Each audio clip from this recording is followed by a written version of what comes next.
All right, y'all, let's talk about this kitchen that I'm doing. This is the update on DIY kitchen install. So, of course, I've got the floors and everything down, but the biggest deal was trying to get these cabinets put together and installed. So I'm working with a blind corner here. Believe it or not, this is how it's supposed to be installed, about 3 inches from the wall. And the reason why is that you want to be able to have enough room for the cabinets to open and close without hitting the knobs here. Now, these are the spaces that are used in order to achieve that.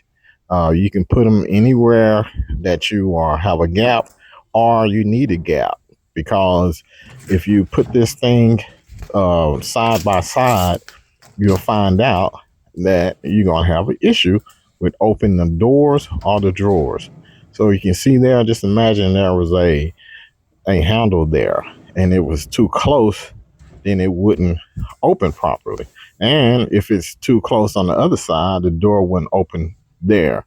So the spacing is paramount. You got to put the spacing there so it's not incorrectly done. So another thing is you wanted to make sure that this is leveled, and that's what the board back there is for. It's not leveled, so I had to level everything off, and this entire system needs to be leveled off from end to end. See the level here? It needs to go from that end all the way to the other end, so when you put the countertops on, you will have a nice level surface to start with.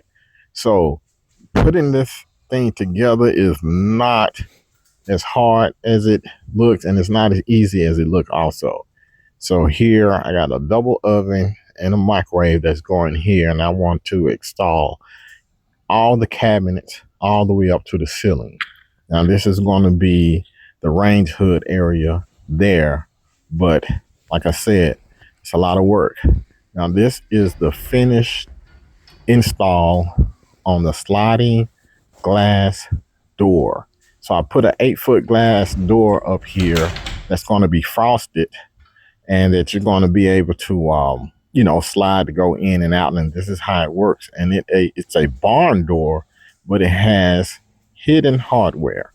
So I did a lot of work on that. I have to still paint it, but this is the light that I put in here.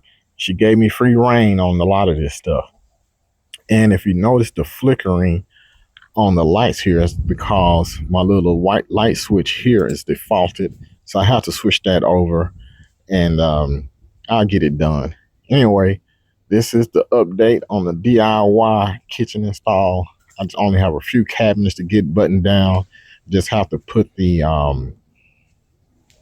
pipes in for the faucets. I got a lot of work to do. I got these two cabinets on the other side. And also, I want to show you this little piece here. Now, this piece goes at the bottom of the entire row of cabinets. You just put this thing at the bottom after you do that, because you see how high the cabinet is off the ground, because I had to level it.